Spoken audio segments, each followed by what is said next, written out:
तो दोस्तों आज हम एक्सप्लेन करने वाले हैं मूवी ताज स्टोरी, जो कि हाल ही में थिएटर पर रिलीज हुआ है। बहुत ही कंट्रोवर्शियल मूवी है। ये मूवी रिलीज होते ही बॉयकॉट का नारा पूरे सोशल मीडिया में देखने को मिल रहा है। जो भी इसके पक्ष में है वह पक्ष में बात कर रहे हैं, जो भी इसके पक्ष में नहीं है वह बॉयकॉट का नारा लगा रहा है। इस मूवी पे ताजमहल के ऊपर केस करा गया है। क्यों करा गया है, कैसे हुआ और क्या क्या तथ्य है, इस एक्सप्लेनेशन में मैं बताऊंगा। मैं किसी भी समुराय के ऊपर कोई भी प्रेशर क्रिएट करते हुए अपना बायस नहीं रखूंगा। मूवी में जो दिखाया गया है एग्जैक्ट मैं वही बताऊंगा। इस मूवी के एक्सप्लेनेशन को बस एक एंटरटेनमेंट के तौर पर लें, ना कि उससे ज्यादा, क्योंकि डिस्क्लेमर मूवी के शुरुआत में भी आता है। तो चलिए शुरू करते हैं दी ताज स्टोरी की एक्सप्लेनेशन। वीडियो को लाइक कर दीजिए और चैनल को सब्सक्राइब। मूवी के शुरुआत में हमको आगरा 1959 का दौर दिखाया जाता है, जहां पर हम देखते हैं हाई अथॉरिटी के लोग ताजमहल के नीचे जो 22 कमरे मौजूद है उसके अंदर जाते हैं। और उधर तब मिस्त्री वगैरह का काम चल रहा था। मतलब जो जो चीजें टूट चुके हैं उनको थोड़ा ठीक कराया जा रहा था अथॉरिटी के द्वारा। अभी तभी उनमें से एक अथॉरिटी वाला देखता है कि जहां से थोड़े बहुत ईंट गिर चुके थे, एक कमरे में से उसके अंदर जब वह झांकता है, वह शॉक हो जाता है। वो अपने हायर अथॉरिटी के सर को बुकाता है, बोलता है, रघुराम सर आप आइए। वो बोलता है, हाँ राव क्या हुआ। वो जब आके वो दोनों देखते हैं, वो दोनों हक्के बैक के रह जाते हैं और बोलते हैं कि अथॉरिटी को तुरंत इस बारे में बताना पड़ेगा। फिर उधर से सीन शिफ्ट होता है प्रेजेंट डे में। प्रेजेंट डे में हमको ताजमहल दिखाया जाता है, जहां पर हम देखते हैं लोगों की चहल पहल। टूरिस्ट आए थे, फॉरेनर्स भी आए थे, इसी के साथ गाइड लोगों के भी भरमार थे। वो लोग दिखाने लगे, ताजमहल का हिस्ट्री बताने लगे। उसमें से हमारे विष्णुदास भी एक है, जिसका बेटा भी यही काम ही करता है। पीढ़ी दर पीढ़ी 3 पीढ़ी से इनका यही काम चला आ रहा है, टूरिस्टों को घुमाना और ताजमहल के बारे में बताना। उसके लिए उनको टिप मिलता है, 300 रुपये से 400 रुपये तक टिप के। अगर फॉरेनर मिल जाता है थोड़ा ज्यादा मिल जाता है। बाप बेटे ऐसे ही अपना जीवन गुजारा करते हैं। इनके दादाजी भी यही करते थे। सारा दिन ये सब कुछ काम होने के बाद बाप बेटे दोनों घर पहुंचते हैं। पर बेटा हमेशा बाप से नाराज रहता है, क्योंकि उसके पापा बहुत ही खुददार हैं। किसी के साथ किसी भी कहीं के भेदभाव नहीं करते, किसी को टोपी वगैरह नहीं पहनाते। जो भी पैसा होता है वही मांगते हैं। ऊपर से कोई अगर टिप देता है वह भी नहीं लेते। इसीलिए वह अपने पत्नी को भी अलग ले जाकर बोलता है, पापा अगर ऐसे बने रहे तो कैसे लोन दिया जाएगा, कैसे हमारे बच्चों के स्कूल के फीस हम भरेंगे। अरे टीप अगर कोई देता है खुश होके, आपने जो भी घुमाया है उनको तो ले लेना चाहिए ना। पापा नहीं लेते। फिर हमको देखने को मिलता है कि नेक्स्ट डे वो लोग जाते हैं अथॉरिटी के पास।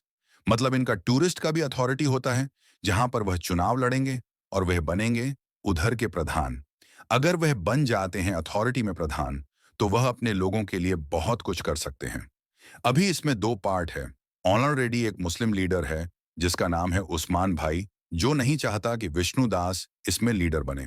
तो उसके मुस्लिम कम्युनिटी के लोग सिर्फ उस्मान भाई को सपोर्ट करते हैं, और हिंदू कम्युनिटी के जो गाइड लोग हैं वह विष्णुदास को सपोर्ट करते हैं। पर दिखने में लग रहा है कि विष्णुदास का जो पलड़ला है इस बार भारी है। इसलिए उस्मान भाई भी उसे समझाते हैं, पर विष्णु नहीं समझता। बोलता है, इतने टाइम से तो आप थे, आपने हमारे जैसे लोगों के लिए क्या किया। गवर्नमेंट हर वक्त रेनोवेट तो कराते हैं। ऐसे जो पुराने चीजें हैं, आर्कियोलॉजिस्ट चीजें हैं। पर हम जैसे लोगों का क्या, हम जैसे लोगों का ना इंश्योरेंस होता है। नहीं सोच पाते कि ये काम अगर छोड़ देते तो हम आगे जाके क्या करेंगे। हमारा ना कोई बीमा बनता है, ना कोई कार्ड होता है। हमारे लिए क्या, आप इतने टाइम से हैं, आपने कुछ सोचा नहीं। अब हमारी बारी है। तो अगर मैं जीत जाता हूं तो हमारे जो टूर गाइड कम्युनिटी है उन सब के लिए मैं काम करूंगा। आपको चिंता करने की कोई जरूरत नहीं है। पर यह बात मानो उस्मान भाई को उतना हजम नहीं हुआ। इस वजह से तो इन दोनों में 36 का आंकड़ा हमेशा ऑफिस में बना रहता है। विष्णुदास की सिंपल सी फैमिली है, तो पोता पोती है, लड़के ने शादी कर लिया है, एक बेटी है जिसकी अभी शादी नहीं हुई। पूरा परिवार बहुत अच्छे से रहते हैं। अभी भाई ये इलेक्शन में खड़े हुए हैं तो उनका इंटरव्यू वगैरह भी लिया जाएगा। एक लड़की आती है अपनी पूरी टीम के तामझाम के साथ, और विष्णुदास का इंटरव्यू लिया जाता है। जो टॉपिक और थीसिस पेपर होता है उस लड़की का वो है ताजमहल। ताजमहल की सच्चाई।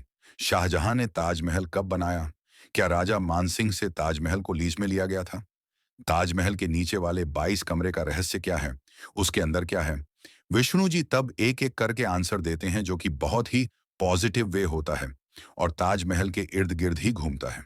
मतलब जो भी ताजमहल के बारे में किताबों में लिखा है वो बताते हैं। जो कि नीचे के 22 कमरे थे उनको बाद में ईंट और चूना से बंद कर दिया गया। तभी वह लड़की पूछती है कि जो नीचे के 22 कमरे थे उसके अंदर क्या राज है कि सरकार को उसको बंद करना पड़ा। मैं अगर ये बोलूं कि ताजमहल के अंदर हिंदू गॉड और देवीज के कुछ एविडेंस मिले हैं तो क्या आप मानेंगे? विष्णुदास तब बोलते हैं, ये सब कहीं का बातें हैं, इसमें भरोसा मत करिएगा। हम इतने सालों से इसमें टूर गाइड हैं। 25 साल हो चुके हैं मुझे इधर। मुझे आज तक कोई एविडेंस नहीं दिखा। हाँ, वो 22 कमरे का राज मुझे भी नहीं पता। सरकार ने किया होगा, कुछ सोच समझ के किया होगा, पर हमेशा वो रनोवेट होता है। गुंबज वगैरह के भी रनोवेट होता है, जैसे इंसानों को भी रनोवेट होता है। हाँ, आप भी हॉस्पिटल जाते हैं ना, वैसे ये तो इमारत है ना, इनको भी कभी कभी ठीक करा जाता है। तभी ये लड़की एक चीज बताता है तभी ये लड़की एक चीज बताती है कि विष्णु जी आप इस तस्वीर पे थोड़ा नजर घुमाइए। इस आदमी का नाम है महेंद्र दास, जो कि इससे पहले 1970 में एक टूर गाइड आगरा में हुआ करता था।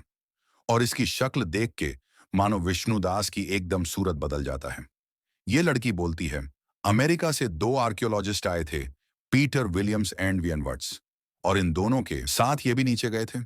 उस 22 कमरे में से एक कमरे में उनको देखने को मिला हिंदू टेम्पल और स्ट्रक्चर की कुछ मूर्तें, जिसको देखने के बाद उन्होंने एक चीज भी लिखा था कि ये हिंदू टेम्पल है। और ये बात बहुत जगह प्रचार में भी आया था। और ये बात सुनने के बाद ही मानो उठ के उधर से चले जाते हैं और यह बोलते हैं, अब लिखिए ना, प्यार की कहानी जो भी बाकी के लोग लिखते हैं, आपको अवार्ड वगैरह मिल जाएगा, इसके अंदर आप मत घुसिए। फिर विष्णु का मन मानो थोड़ा चंचल हो जाता है। वह अपने दोस्त और टूर गाइड्स लोगों के साथ दारू पीते हैं। दारू पीते पीते वह यह बोलते हैं, क्या पता कि असली सच्चाई क्या है। मैंने 25 साल इसमें दे दिए, अगर आखिर में यह पता चलता है कि यह सब कुछ झूठ है जो भी आज तक मैंने टूरिस्ट लोगों को बताया। तभी उसमें से एक आदमी भड़क जाता है और यह बोलता है, तू जिस थाली में खाता है उस थाली में तू उसने छेद करने की सोचा कैसे विष्णु? और दोनों ही दारू के नशे में थे और ये बोलने लगे, पहले तेरे पापा ने किया था ये सब कुछ, फिर भी हमने तुझको इधर रखा और आज तुझे एसोसिएशन के चेयरमैन बनाने के लिए भी हम लोग लड़ रहे हैं और तू ये सब कुछ कर रहा है। आज तेरी 3 पीढ़ी इस ताजमहल के गाइड बन के ही खा रहे हैं और तू आज सच खूंजने की बात कर रहा है। शाहजहां ने नहीं बनाया, हिंदू टेम्पल है, इसके अंदर कैसा आदमी है तू? और उसको नालायक और गाली भी देता है। विष्णु के क्लोज फ्रेंड उसे समझाते हैं, भाई भले कुछ भी हो, हमारा रोजी रोटी चलता है, क्या हमको फर्क पड़ता है शाहजहां ने बनाया या नहीं बनाया? वो सच खोजते खोजते तेरे पिताजी चले गए। हाँ, महेंद्र दास और कोई नहीं, विष्णु के पिताजी थे, जो कि 1970 में वो आर्कोलॉजिस्ट के साथ अंदर गए थे। और उन्होंने जब ये सब कुछ बाहर लाया, कुछ पॉलिटिकल प्रेशर और कुछ चीजों के चलते हुए उन्होंने ये दुनिया छोड़ दिया था। जब विष्णु ये सब कुछ बोल रहा था ताजमहल के बारे में कि उसकी असली सच्चाई हो सकता है एक झूठ हो, ताजमहल की भी एक टेस्ट होना चाहिए जहां पर से हमको पता चलना चाहिए कि ताजमहल कितना पुराना है, तो हमको सब कुछ पता चल जाएगा। उसको कार्बन डेटिंग टेस्ट कहते हैं। ये सब कुछ जब वो शराब के नशे में बोल रहा था, किसी ने तो उसका वीडियो बना लिया और जब तक वो घर पहुंचे तब तक वो वीडियो सोशल मीडिया में अपलोड हो चुका था। अपलोड होते ही मानो आग की तरह यह बात पूरे आगरा में फैल चुका था और उस्मान भाई का काम और आसान हो गया, क्योंकि उसने खुद ही खुद के पैर पर कुल्हाड़ी मार लिया था। जिस थाली में वह खाता है उसके बारे में अनाप शनाप वो बोल रहा है। अलग रिलीजन के होने के बावजूद, उसके फादर का ये हिस्ट्री रहने के बावजूद भी एसोसिएशन ने उसको गाइड की जॉब दिया और उसके फैमिली मेंबर को भी, मतलब उसके बेटे को भी, पर उसने गद्दारी कर दिया। फिर क्या था, विष्णु के घर में तो बवाल मच गया। उसके फैमिली मेंबर सारे परेशान हो गए, उसके बेटे भी उसे कोसने लगे। फिर क्या था, एसोसिएशन के चेयरमैन द्वारा उसे बुलाया गया, जो कि और कोई नहीं है, अभी वर्तमान में उस्मान भाई है। उस्मान भाई उसे बोलते हैं कि तुमने जो कुछ भी बोला हमारे खिलाफ बोला, एसोसिएशन के खिलाफ बोला, ये सारे बातें तुम नहीं रख सकते क्योंकि यह बिना तथ्य के हैं। तुम्हारे पास कोई तथ्य नहीं है तो तुम कैसे ये सब कुछ बोल रहे हो? और तुम एक कम्युनल राइट्स, एक दंगे भड़काने की काम कर रहे हो। इसके चलते हुए तुमको सस्पेंड किया जाता है और तुम्हारे बेटे को भी। और जब वह एसोसिएशन रूम के बाहर निकलते हैं, उसके मुंह में काली पूछत दिया जाता है। इसके चलते हुए उसका मन बहुत ही भारी हो जाता है। पूरा फैमिली बेरोजगार हो चुका था। आसपास के लोग भी उसके फैमिली को बहुत ही कीमन नजर से देखने लगे थे। विष्णुदास मानो बेबस हो चुका था। अब उसे लगता है कुछ जो उसने बोला है वह अगर सच में सही हुआ तो मेरे देश के इतिहास के साथ क्या हो रहा है। उसके फादर ने भी जो रिसर्च किया था, जिसके बदले उसके फादर को भी यह पता चला था। अगर उसको दुनिया के सामने आना है तो किसी ना किसी को तो खड़ा होना पड़ेगा आने वाले पीढ़ियों के लिए। और दूसरी जगह हम देखते हैं उस्मान भाई का भी एक लीडर होता है जो कि बोलता है कि विष्णुदास ने नशे की हालत में वह बोला है। सिर्फ सस्पेंशन ही इसका एकमात्र जवाब नहीं है। उसके ऊपर नजर रखो कि वो और आगे कोई काम ना कर पाए। और विष्णुदास ने यह सोच लिया कि आज वह पीएलआई डालेगा। किसके ऊपर? ताजमहल के ऊपर, जो कि ऑलरेडी 7-8 ढल चुके हैं और कोर्ट ने इससे पहले बाकियों के भी खारिज कर दिए हैं। फिर भी वह डालने का हिम्मत करता है और एक जाने माने वकील के पास पहुंचता है। वकील बोलता है, अगर आपके पास प्रमाण है तो ही जाके पीएलआई हम दर्ज करेंगे और कोर्ट एक्सेप्ट करेगा, नहीं तो और भी एक नंबर बढ़ जाएगा। कोर्ट रिजेक्ट कर देगा। मेरे पास उन सारे चीजों के लिए फालतू टाइम नहीं है। फिर क्या था? वह लग जाता है प्रमाण ढूंढने के लिए। अपना पुराना डांची निकालता है जहां पर उसके पापा के लिखे हुए बुक, थीसिस वगैरह सब कुछ थे। वह उसको पढ़ना शुरू कर देता है। फिर वह रिसर्च और किताबें पढ़ते पढ़ते उनको वीएन वट्स साहब के बेटे के बारे में पता चलता है, जो कि मसूरी में रहता है। वो सीधा अपना झोला बिस्तर वगैरह बांध लेते हैं और घर में किसी को ना बताए हुए आग चले जाते हैं आगरा टू मसूरी। मसूरी जाके वो पूरी कहानी बताते हैं कि यह सीन है। अब आप मुझे क्या मदद कर सकते हैं? वो बोलते हैं कि मेरे फादर के भी लिखे गए कुछ थीसिस पेपर्स हैं जो कि ताजमहल के ऊपर हैं। आप उसको स्टडी कर सकते हो, पर इससे कुछ बदलेगा नहीं।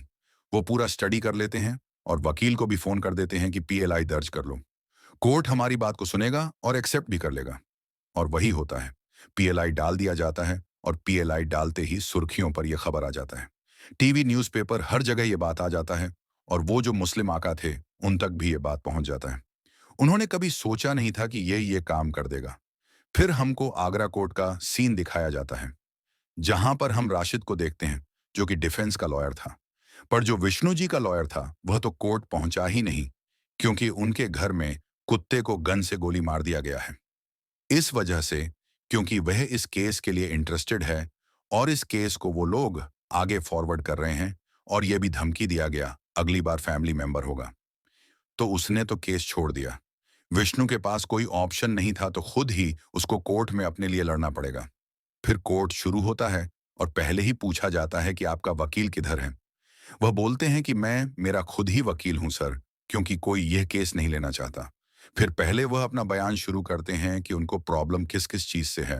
वह बताते हैं कि मुझे 3 अथॉरिटी से प्रॉब्लम है। एक आर्कियोलॉजिस्ट डिपार्टमेंट, जिसको कैसे पता चला कि शाहजहां ने ही ताजमहल बनाया है। सेकंड, हमारे एजुकेशन बोर्ड, बच्चों को यह पढ़ाया जा रहा है किस आधार पे, किस डाटा के ऊपर बेस करा गया है वो। और 3, गवर्नमेंट के ऊपर, क्योंकि ताजमहल के नीचे जो 22 कमरे हैं, उसके अंदर क्या चीज है कि गवर्नमेंट को उनको ईंट और चूना से बंद करवा दिया गया, दरवाजे को हटाते हुए। फिर जो डिफेंस के लॉयर थे राशिद, उन्होंने भी बताया कि आप कौन से अथॉरिटी के ऊपर फिर भरोसा करते हो। अगर आपको एजुकेशन बोर्ड, गवर्नमेंट और आर्कियोलॉजिस्ट के ऊपर भरोसा नहीं है, तो आपको तो देश के ऊपर ही भरोसा नहीं है। तो उस हिसाब से तो आप देशद्रोही हुए। और आपको क्या लगता है कि एक माइनॉरिटी कम्युनिटी के लिए पूरा सिस्टम ने पूरा आंख बंद कर लिया? जो कुछ भी बुक में लिखा है, आर्कोलॉजिस्ट ने जो बताया है और जो गवर्नमेंट किया है, वो सब कुछ गलत है, सिर्फ एक माइनॉरिटी को प्रोटेक्ट करने के लिए। फिर हम देखते हैं कि विष्णुदास ने कुछ फोटो भी अपने साथ कैरी किए थे, जहां पर वह उस 22 कमरों की फोटो बाहर की ओर से फोटोज लिया गया था। उसी के साथ उसने बहुत सारे फोटोज लिए थे जो कि फर्श के थे, जहां पर स्वास्तिक चिन्ह और हमारे हिंदू कल्चर के बहुत सारे निशाने मिले हैं। उसी के साथ उसने एक गंबुज, जो कि ताजमहल के इतने ऊपर था, उसका भी फोटो झूम करते हुए ये दिखाया है कि इधर आपको नारियल शिवलिंग का ऊपर जो त्रिशूल है वह, और उसी के साथ आपको आधा चांद भी मिलेगा, जो कि हमारे हिंदू कल्चर को दर्शाता है। उसके तर्क देते हुए राशिद भी बोलते हैं कि आधा चांद हमारे मुस्लिम कम्युनिटी को भी दर्शाता है। इसका कोई मतलब ही नहीं है। और ऊपर आप नहीं देख रहे, उधर लिखा हुआ है अल्लाहू अकबर। तो वह बोलते हैं कि अगर रेनोवेशन का काम चल ही रहा था तो अल्लाहू अकबर रखना कोई बड़ी बात नहीं है। रेनोवेशन ये नाम सुनते ही ये लोग पूरा भड़क जाते हैं। राशिद बोलते हैं, अब रेनोवेशन क्यों बोल रहे हो? ये एकदम नींव से शाहजहां ने बनाया है। उसी के साथ बहुत सारे प्रूफ विष्णुदास ने और भी दिए थे, जहां पर गौशाला और बहुत सारे हिंदू चीजों की निशानियां भी मिले थे। इन सारे चीजों को और तर्कों को देखते हुए कोर्ट ने इस पीआईएल को एक्सेप्ट कर लिया था। राशिद और उसके आका इस बात से बहुत ही नाक थे। राशिद बोलता है, आप चिंता मत करिए, इसके बाद कोई भी इसके बारे में सोचेगा भी नहीं। मैं उसको कोर्ट में इतना घसीटूंगा कि इसके बाद कोई भी ऐसी पीआईएल डालने के लिए सोचेगा भी नहीं। तब उसके आका बोलते हैं, आज ताजमहल के ऊपर डाला है, इसके बाद कुतुब मीनार के ऊपर डालेगा। पागल की कमी नहीं है हमारे देश में, इसको ऐसा तोड़ना। इसके बाद कोई सोचे भी ना।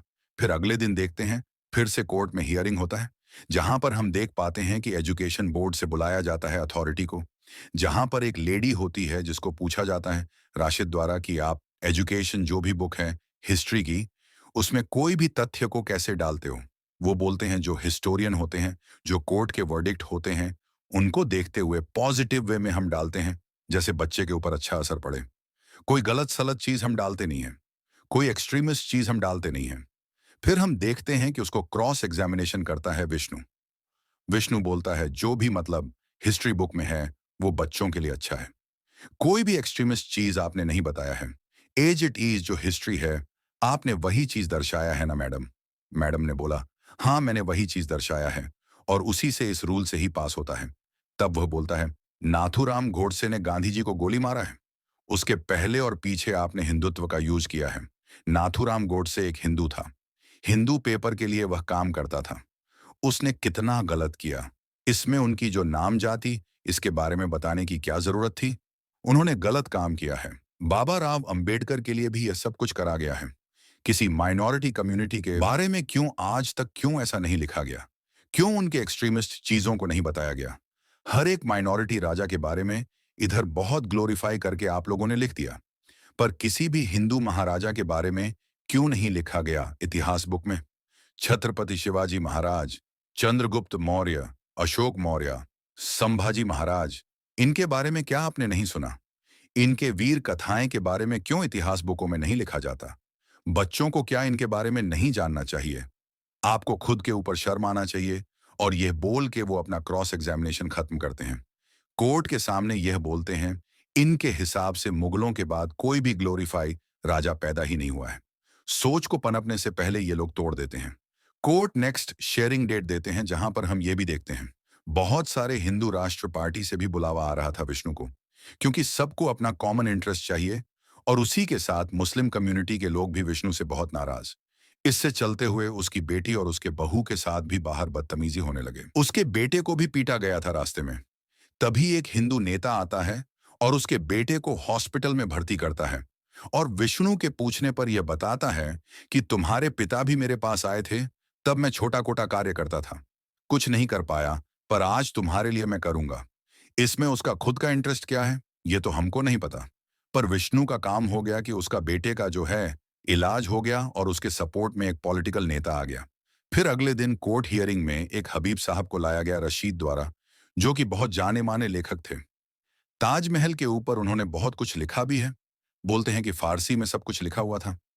मैंने अनुवाद करके बहुत ध्यान से इसको हिंदी में अनुवाद किया है, और जहां पर मुझे यह पता चला है कि शाहजहां ने पूरे नींव से ताजमहल को बनाया है अपने बेगम के शौक में। कोई किसी से बेइंतहा इतना मोहब्बत कैसे कर सकता है? तभी विष्णु जी वहीं बुक का 403 वाला पन्ना खोल के बोलते हैं, इधर तो साफ साफ लिखा हुआ है कि शाहजहां ने जय सिंह से जो है वह महल ले लिया था। तब वह हबीब मनो लड़खड़ा गया और यह बोलता है, मेरे बुक में तो ऐसा कोई अनुवाद नहीं है। तब वह बोलते हैं, आपके बुक में नहीं होगा, क्योंकि आपने गलत अनुवाद किया है। आपको फारसी पढ़ना आता है तो इसको पढ़ के बताइए, यह ओरिजिनल बुक है। तब वह नहीं पढ़ पाते, ये बोलते हैं कि मुझे सिर्फ इंग्लिश पढ़ना आता है। तब विष्णु बोलते हैं, जो भी आपको पसंद आया आपने अपने बुक में लिख दिया, जो आपको ना पसंद आया वो आपने नहीं छापा। और इसी के साथ बहुत सारे बुक, बहुत सारे तथ्य के साथ ताजमहल के बारे में बहुत सारे डाटा पेश करा गया। जहां पर गवर्नमेंट द्वारा जो लिखा गया है उधर कुछ टाइम ड्यूरेशन लिखा गया था, जिसके टाइम शुरुआत से लास्ट तक ताजमहल बना है। कुछ आर्कियोलॉजिस्ट के द्वारा लिखा गया है कि ताजमहल इतने टाइम से बना है। कुछ तथाकथित सवा कवि के बारे में लिखा गया था, जो तभी भारत में आए थे भ्रमण करने के लिए।